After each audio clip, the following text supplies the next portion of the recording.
Hello friends, welcome to my channel Clinical Biochemistry by Dr. P.K. Prabhakar.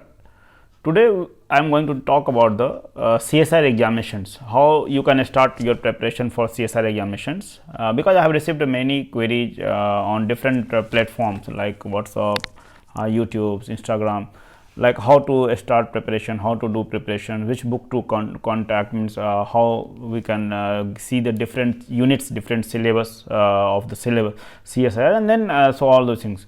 So we are going to talk all those things in the details today.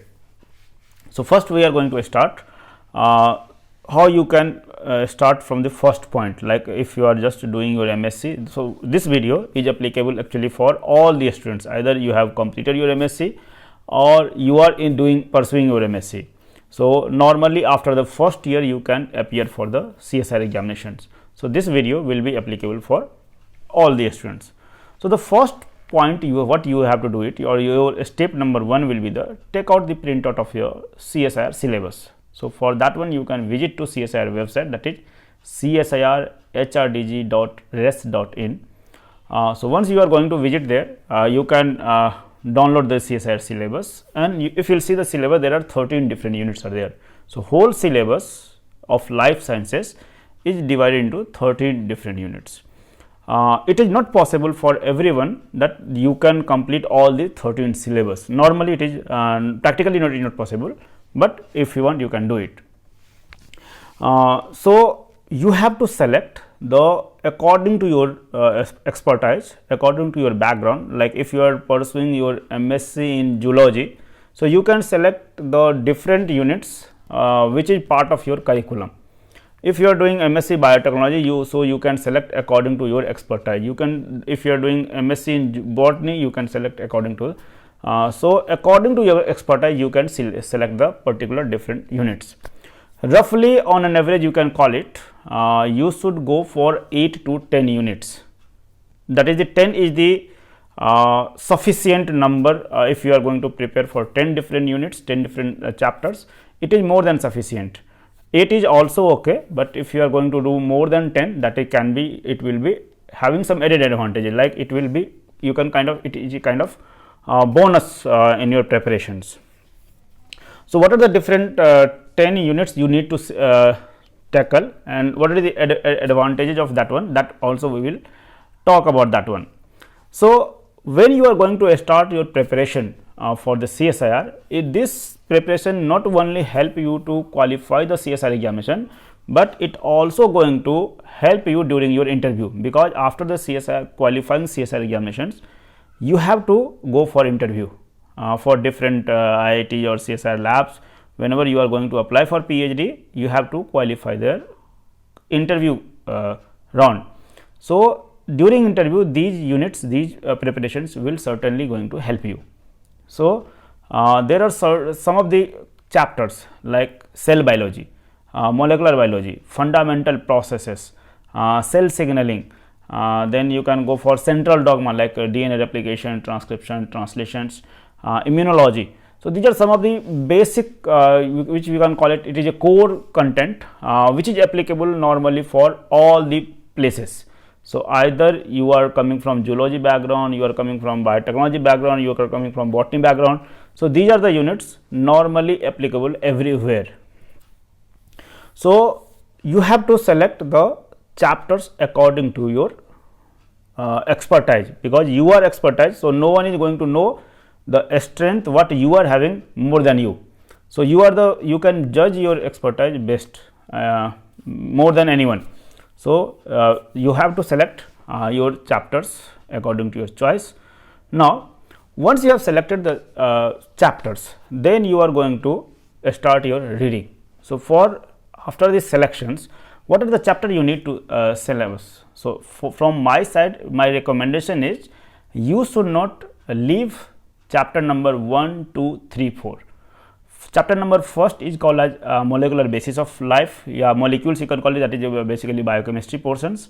Chapter number 2 is cellular organizations. Chapter number 3 is probably fundamental processes like DNA replication, transcription, translations, and chapter number 4 is normally cellular signaling and communication.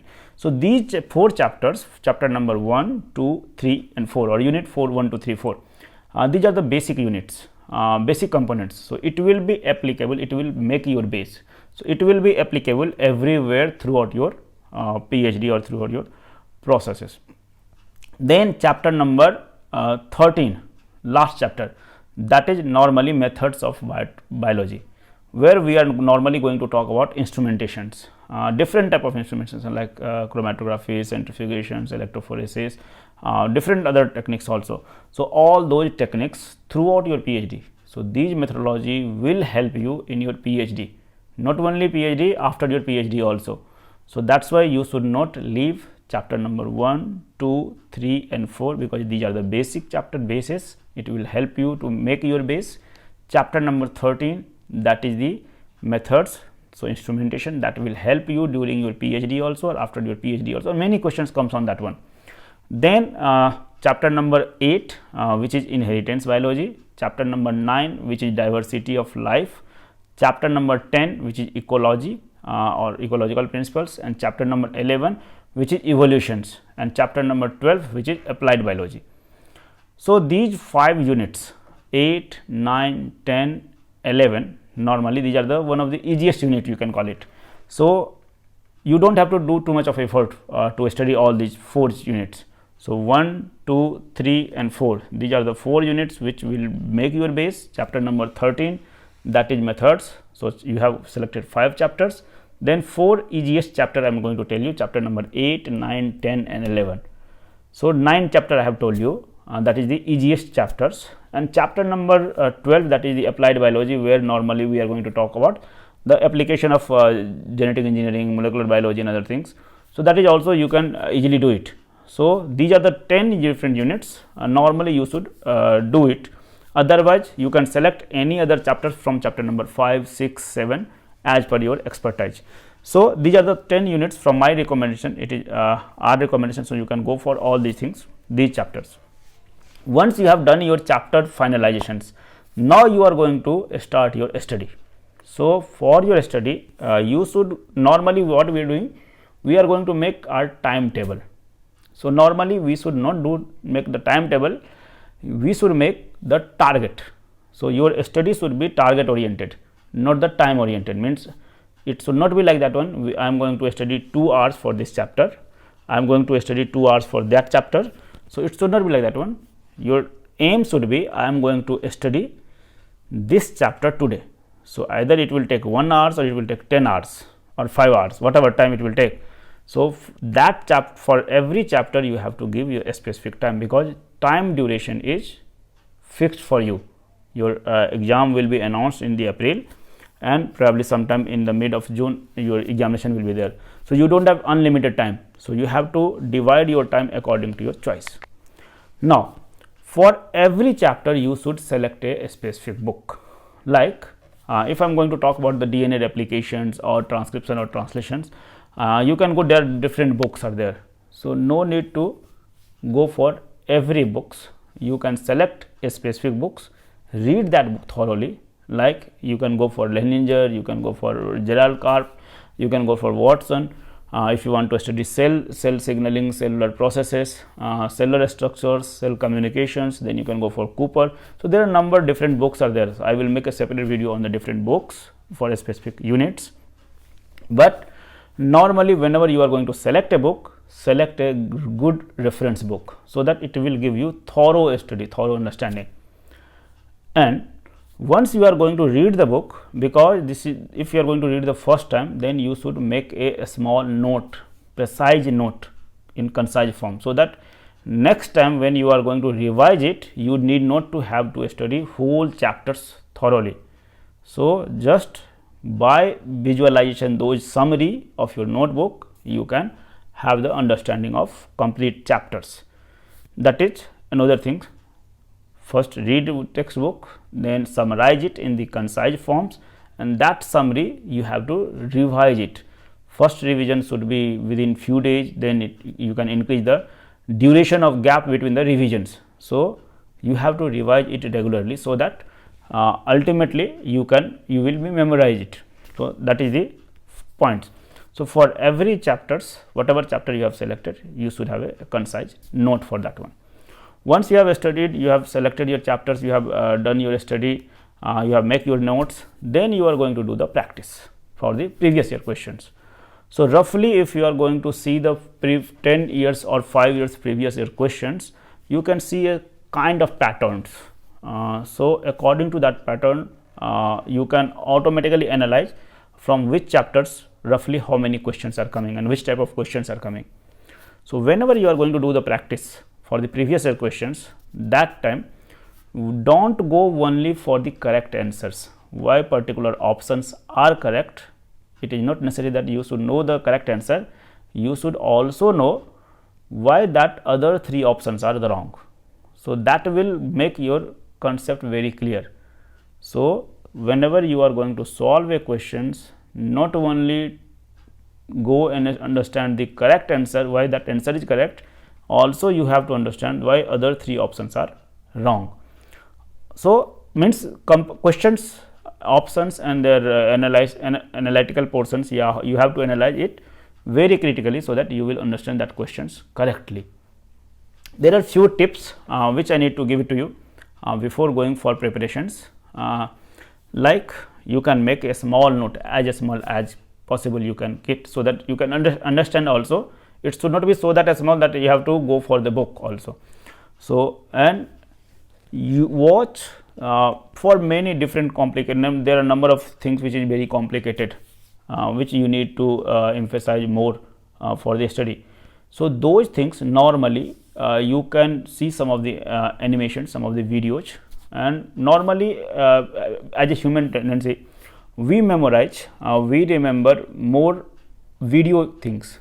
Whenever we watch a video, it will be in our memory for longer duration of time than the audio modes or the study modes. So, that is why go for animations or the video things. So, that will help you for the understanding. Second thing is, whenever you are going to read some reference books, try to understand, try to visualize those processes, like if you are going to study the cell processes, cell electron transfer chains. Let us see, I am going to talk about electron transfer chains. So, just imagine that you are in the mitochondria and nearby you we are having 4 different complexes, and electron is moving from here to there, and it is swimming, like I am talking about the cell. So, this I can assume this room as a cell. So, this is having membrane. So, all from outside we are having membrane, we are having a channels, these are gates are channels, windows are different kind of channels. So, it means you can memorize, you can analyze, you can assume it anyway. So, if you are going to make certain things in your mind, so that you will remember it. So, second thing. Third thing, whenever you are going to read the textbook, normally see the pictures, pictorial things, because it will help you to better understanding. So, picture, figures and their captions. So, first try to understand with the figure and their captions, because it will help you for better understanding, fast understanding, and then number of concept will be very clear. So, these are few tips. Another thing is, whenever you are going to read it, revise it, recall it, not remember it, because in your examination you don't have notebooks, you don't have textbooks, so that if you are not getting some questions, you are going to understand it. So, in that time you have to remember it. So, better try to recall it, memorize it, so that you put some pressure on your brain, so that you are going to remember that answers or not. If you are able to remember it, it is perfectly fine. Till the time you can recall it automatically, you have to revise it regularly. So, these are certain points, certain tips which will help you. Next time, next video, I will help come for the CSIR. So, thank you very much. If you have any query, any things, you can write in the comment box. Thank you.